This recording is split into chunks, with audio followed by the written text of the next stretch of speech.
Please be advised, this episode does have content that some may find distressing. Listener discretion is advised, and it is not suitable for anyone under the age of 13. Hello and welcome to episode 14 of It's Murder Up North, the true crime podcast that focuses on crimes that occur in the north of England, from the infamous to the obscure. Today I will look at the horrific murder of a teacher who was killed in front of her students. This horrendous crime happened just 4 miles away from where I worked at the time. I would serve customers who had connections with the school or who knew Anne Maguire, and no one I spoke to had a bad word to say about her. They just could not believe what had happened. Her murder restarted the debate regarding violence in the media. So as part of my preparation for this episode, I asked my Twitter followers their thoughts on whether they think there is a link between violent content and violent acts. Over 75% answered no. They didn't think there was a definitive link. As always, it is great to hear your thoughts. Before I head to the episode, this week's podcast recommendation is from Mike, Beth and Nina at Brew Crime Podcast. They discuss true crime and craft beer. I think they are brilliant, so please give them a listen, and here is a sneak peek. This is Brew Crime, a craft beer and true crime podcast. I'm Mike. I'm Beck. And I'm Nina. And we're your hosts. We pair a true crime story with a craft beer. That Nina will probably hate. Yeah, probably. Whatever. You can find our show on all your favorite podcast apps, and if you can't find it, contact us and we'll try and change that. We can be found at brewcrime.com or on all social media platforms at brewcrime. Join us as we discuss the horrible crimes that surround us and try not to giggle. Now let's head to the episode.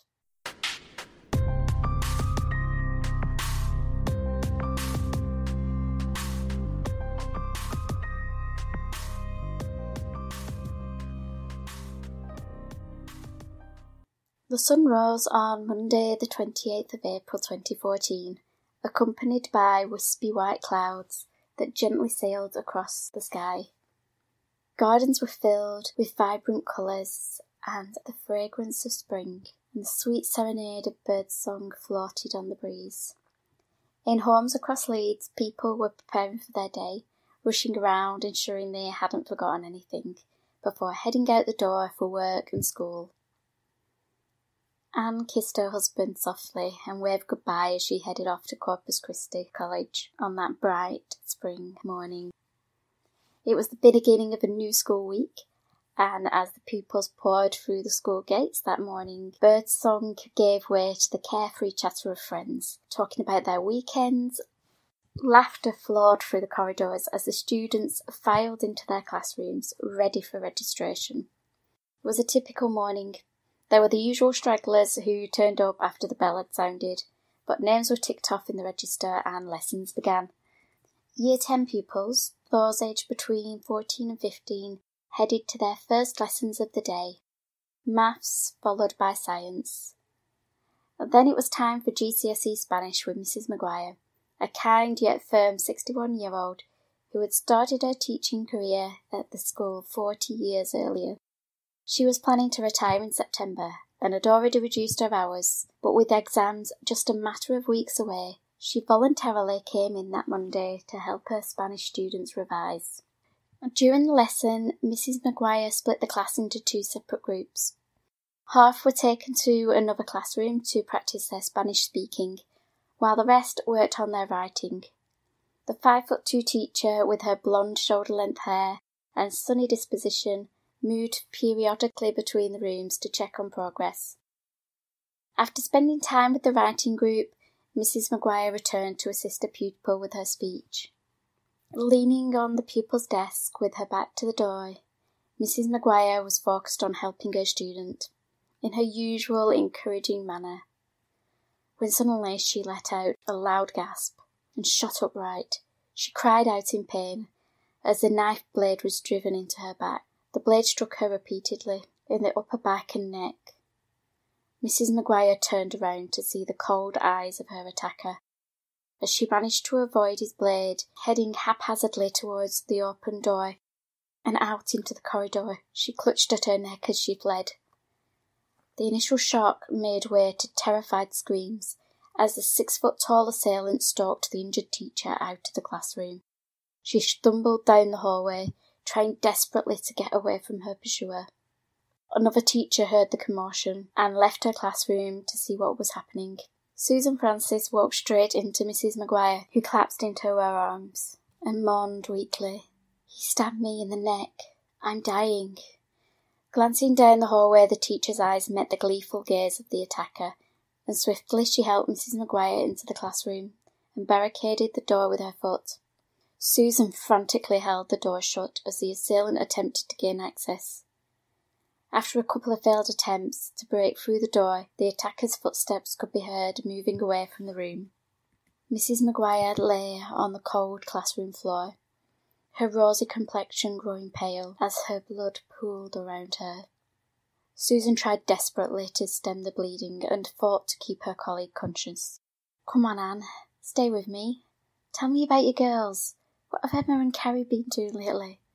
How are Andrew and Daniel? Please, Anne, we love you. Just hold on, please. Come on. An ambulance is coming. Just hang on." The wounded teacher was taken to hospital. She had suffered 7 stab wounds to her back and neck. Her husband raced to be by her side. He arrived having been notified that there had been an incident at school and Anne was in the hospital. He didn't think it was anything serious, perhaps a cut to the arm, but nothing could prepare him for what he found when he arrived. Anne was laid in a hospital bed, surrounded by medical staff desperately working to save her life. Just hours after the attack, Anne Maguire died of her injuries. The speed and savagery of the attack was evident, not only from the wounds inflicted, but the lack of defensive wounds. Anne never had a chance to protect herself, as her attacker ambushed her from behind. Mr. Justice Coulson, who sentenced the teacher's killer, stated, quote, "Anne Maguire was such a remarkable person. It is only right I start these observations by focusing on her personality and her achievements." At 61, Anne Maguire was just 5 months away from retiring. She and her husband Don had made plans to go travelling, as well as purchase a villa in Spain. She dedicated her whole life to teaching. To her it wasn't a job, it was a passion. Anne loved seeing her students flourish. For 40 years she'd been a teacher at Corpus Christi Catholic College in Leeds, and had taught multiple generations Spanish and music. When you were at school, was there that one teacher who truly inspired you, filled you with confidence, made you feel like nothing was impossible? The role of a teacher is paramount to the development of a child. Besides parents and family members, a teacher will play an important role in a child's life, and an inspirational teacher will be remembered years after that child has grown up. Anne Maguire was described as such a teacher, and she touched the lives of so many, which was demonstrated by the sea of flowers and tributes that started to appear outside the school in the days following the attack. The much-loved teacher came from a large Irish family where music and dancing was part of everyday life.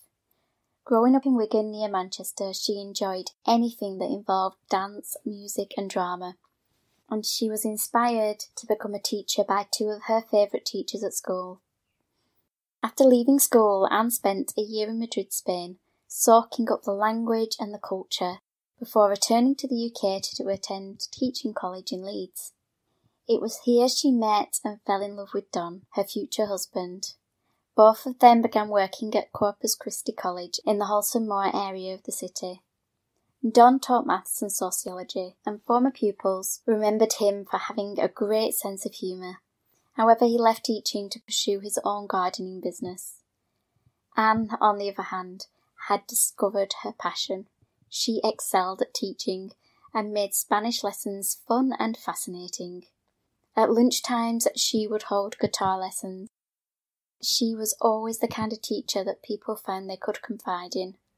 Anne and Don married in 1977, and shortly after they began a family.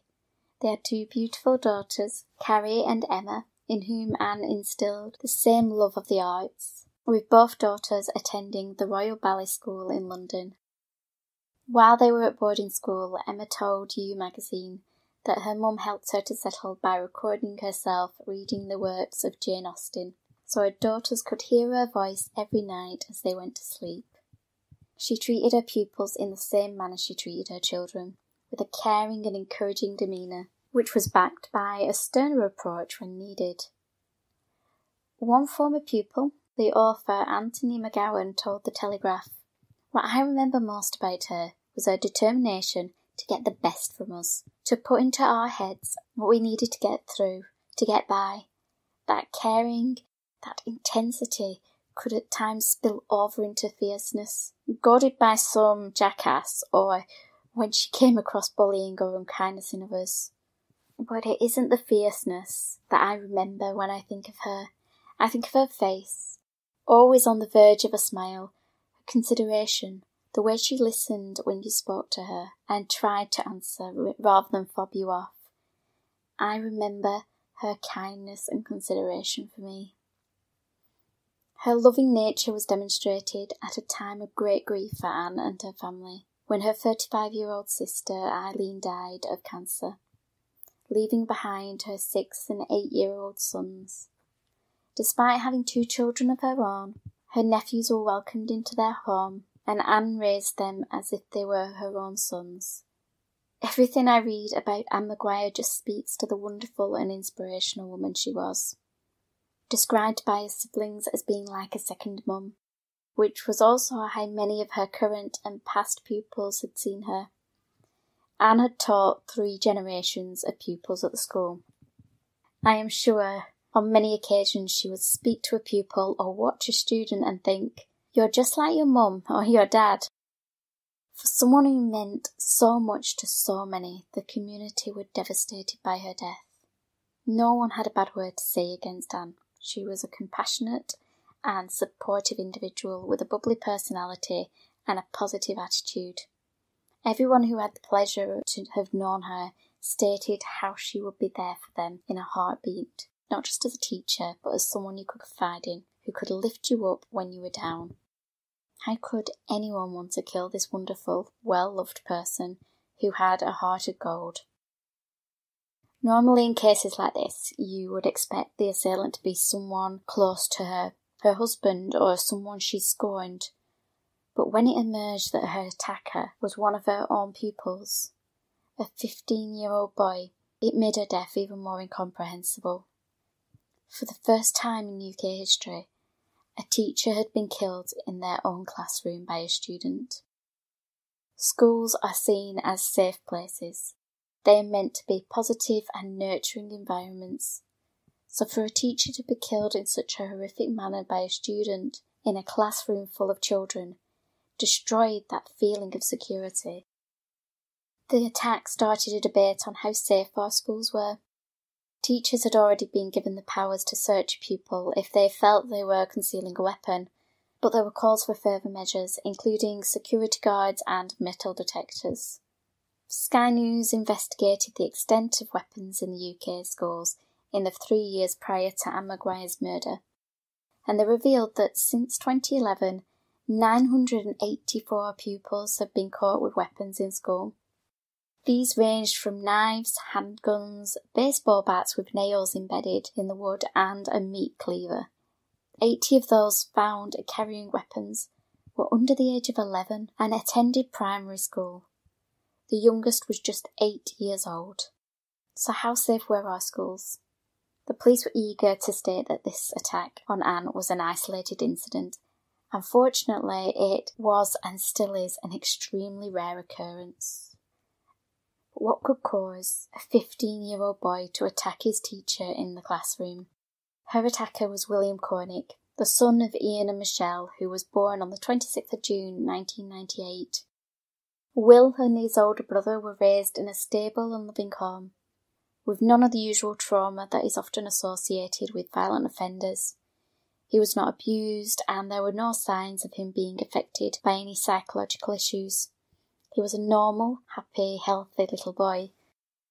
Even after Ian and Michelle divorced, they strove to ensure their children would continue to have a sense of normalcy, and although it was a difficult time for the whole family, Will seemed to adjust well to the change in the family dynamic.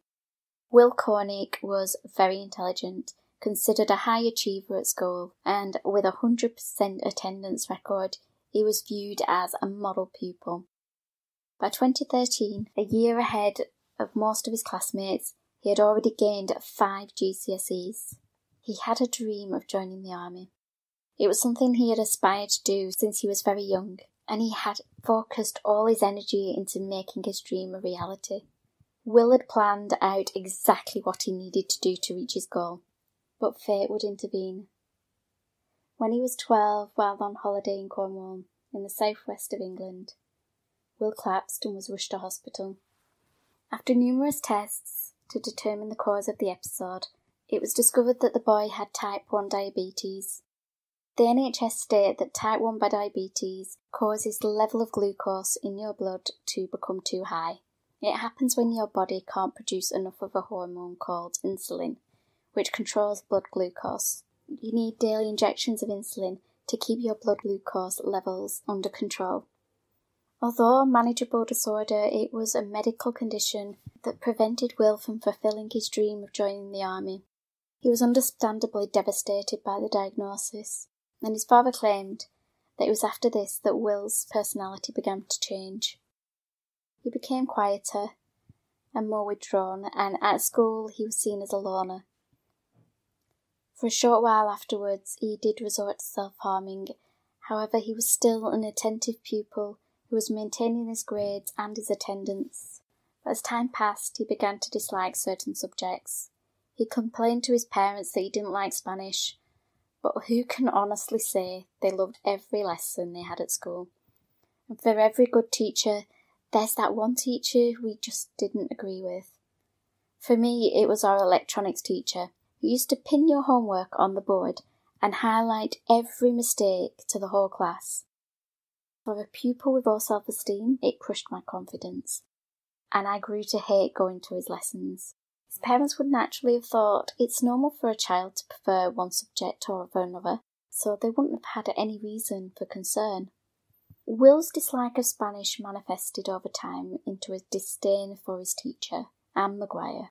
She had taught him since he was 11 years old, and in that time, the experienced teacher became aware of what her pupil was academically capable of. So when he started to lose interest, she would try to help him. Julie Langton, who had 2 daughters who attended the school, said that it was known he had some sort of issue with Miss Maguire about how she was being with him. He didn't like that she was pushing him to concentrate harder and to do his studies a bit more than he was. But what no one was aware of was how deep his resentment for his teacher was. 2 years prior to the incident, Cornick sent a Facebook message in reference to Anne Maguire. It said, quote, "As long as she's alive, I will be depressed, sad and angry. So there's only one thing to do." This was not long after he was diagnosed with diabetes. All Anne wanted to do was see her students achieve their potential. But Will didn't know what that was anymore. He had lost the one thing he aspired to be. I do not know much about psychology, and I will never understand the mind of a teenager. And please understand, I'm not for 1 minute defending Will Cornick's actions, but I do wonder if some of his anger towards Anne was out of jealousy. She had always dreamed of being a teacher and had succeeded, and now she was trying to encourage and inspire her students to do the same. In most cases, she achieved her aim, but for Will, it created this irrational and deep-seated resentment towards Anne Maguire. Following the murder, police searched Will's room. They found a collection of violent video games, which, according to his father, Will would play with his brother. They also found films which contained violence, such as Pulp Fiction, and many students had often heard Will listening to the song Jungle Boogie that accompanies a particularly graphic scene in the film. Since the 1950s, there have been ongoing debates regarding the effects of violence in the media on young minds. There have been countless experiments and studies conducted over the years to discover whether there is a connection between exposure to violent media and aggressive behaviour. Most reports conclude that it can be a risk to the psychological well-being of a child, with evidence that suggests that children can become less sensitive to the pain and suffering of others. They begin to see danger in the world around them and are more likely to act in an aggressive manner. More recent studies state that it is one of a number of contributing factors and that the child's background should also be taken into consideration. Questions regarding how much time they are viewing the violent content, do they partake in social activities, and what is their life like at home? Ultimately, it is lots of small factors that form the bigger picture. In Will's case, he did not come from a home where abuse was present. He was raised in a working-class family with no sign of financial hardship, and his time playing computer games was shared with his older brother. Many of Will's friends stated that he had a dark sense of humour, sometimes make inappropriate jokes or remarks about serious situations.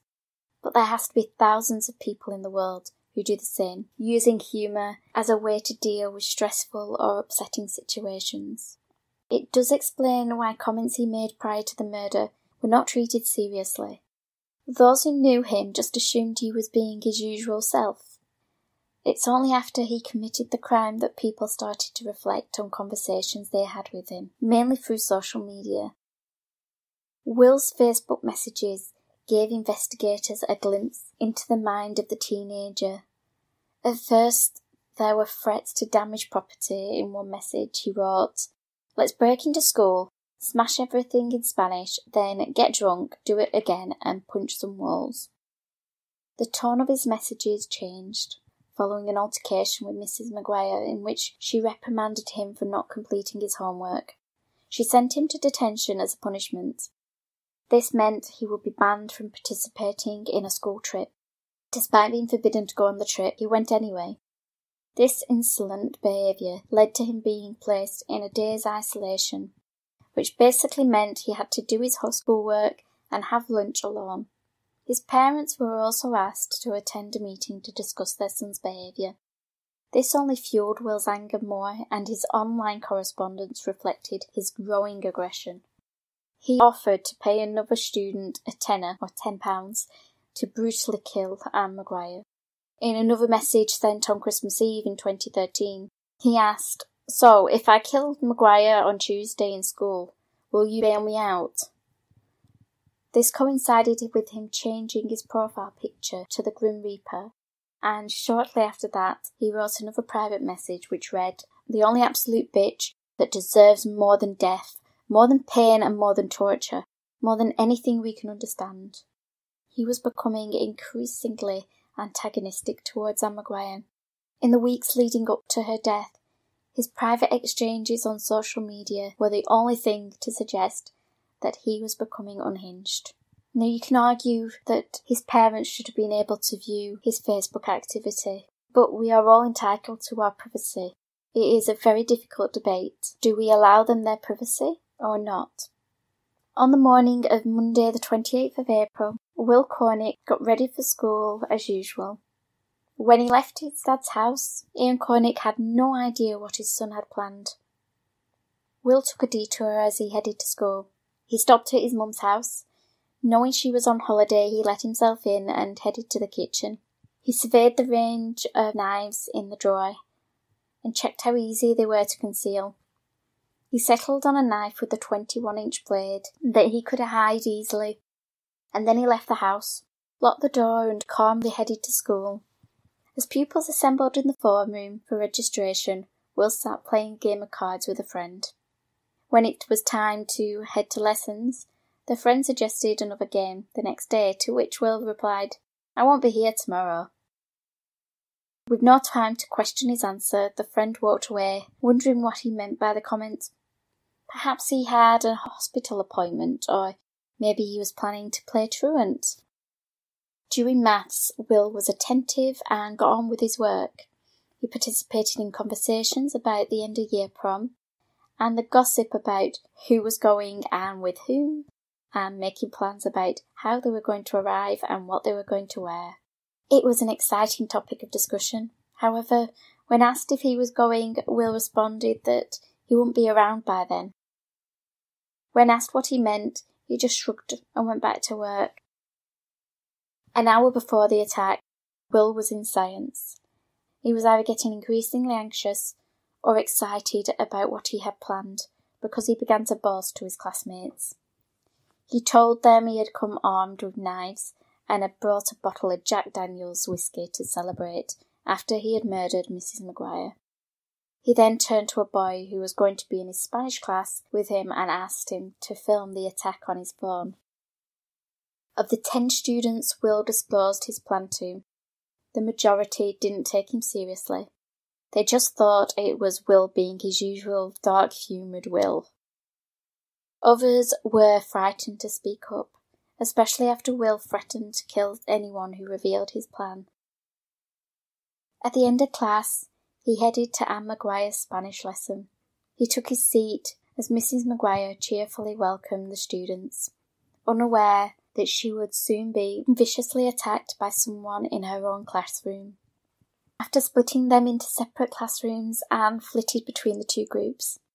Will waited until Anne was in the other classroom. He withdrew the knife from his bag and asked a fellow pupil to touch the blade to see if it was sharp. The boy refused and watched as Will calmly and quietly left his desk and headed towards the hallway. He turned for a moment and winked at his classmate before disappearing out of sight. Meanwhile, in another part of the school, a student had become extremely anxious about something they had overheard in science. Unable to stay silent any longer, they asked to speak to their teacher. But the warning came too late, as Will had already crept up behind Anne Maguire and begun to stab her with the knife he had concealed. After stalking the stricken teacher down the hall and being prevented from attacking her by Susan Francis holding the door firmly shut, Will returned to the classroom, sat down in his chair and said out loud, "Good times." As Anne's co-workers rushed to apprehend Will, they found him calmly seated. As they approached him, he mocked them by putting his hands in the air, as if to surrender. He was led away from the stunned room of students, and while paramedics tried to save Anne's life, Will was taken to the head teacher's office, where the police were waiting. PC Katie Miles recalled the bizarre exchange she had with Will Cornick as she arrested him. First, he complained he had hurt his hand and needed ice. He then started to ask the arresting officer what films and sports she liked. Police constable told the jury that Will smiled and didn't show any signs of remorse. Due to his age and the brutal nature of the attack on Anne Maguire, Will's mental state was assessed. His admissions to the doctor were chilling. He told them he was proud of what he had done, and that he had a hit list of people he intended to attack that day, naming 2 other teachers at the school, the head of year, Andrew Kellett, and one other potential target, a pregnant teacher called Sinead Miley. Will coldly admitted that he planned to kill her unborn baby by stabbing the teacher in the abdomen. Dr. John Kent, who carried out Cornick's psychiatric assessment, recalled that Will stated, quote, "I know the victim's family will be upset, but I don't care. In my eyes, everything I've done is fine and dandy." In a series of sessions that lasted a total of 8 hours, Dr. John Kent spoke to the teenager and described something about his callousness and lack of empathy suggests something very abnormal about the way his personality is developed. In fact, I thought those were psychopathic traits. As well as the conclusion that Will displayed psychopathic tendencies, he was also diagnosed with adjustment disorder, which is defined as being when a stressful event in someone's life prompts a lengthy and extremely or excessively negative reaction, which is typified by anxiety, difficulty moving forward, and reckless behaviour.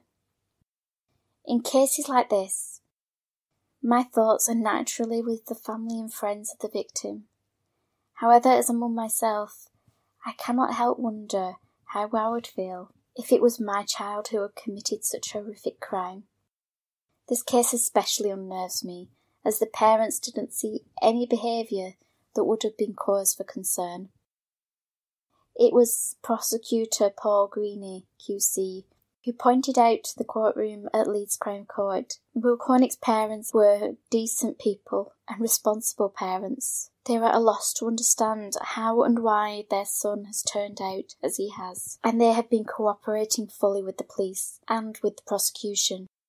Will Cornick, the boy once described as a quiet, intelligent, typical teenager, pleaded guilty to the murder of Anne Maguire in November 2014. In sentencing him to life with a minimum term of 20 years, the judge stated that Will Cornick was a highly dangerous individual. Mr. Justice Coulson added that the boy showed a total and chilling lack of remorse. Detective Superintendent Nick Wallen told the court, "Today there will be children who are expressing appalling things on Facebook. They will be listening to music with explicit, violent lyrics. They will be playing violent video games. They will talk to one another in pretty derogatory and unpleasant terms. But they won't kill their teacher at school, and they won't kill anyone else." He added, "We cannot, from what happened, have foreseen this enormous crescendo of rage and violence that took place on that day." Will Cornick's actions had far-reaching effects. The students who suffered the psychological impact of witnessing the attack, the multiple generations of pupils who had been taught by her left heartbroken, the school and the wider community were equally shocked by his actions. Anne Maguire, however, lives on through the Anne Maguire Arts Education Fund, which was established in memory of the dedicated and exceptional teacher. The fund will continue Anne's life's work of helping and motivating children through arts education. It is a fitting legacy for a woman who had a passion for the arts and inspiring young minds. Her daughter Emma stated, "It is important to us that Mum should be remembered for who she was, not what happened to her. As a family, we just can't have that.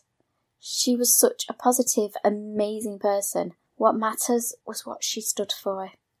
I would love to hear your thoughts on today's episode. Please join me on Twitter or Facebook. And in memory of Anne Maguire, who inspired so many children, I would love to hear about a person who has inspired you. Please message me, and if there is a special person you would like me to give a shout out to during these uncertain times, please let me know. Episode 15 will be available next Sunday. So in the meantime, keep an eye on those shadows.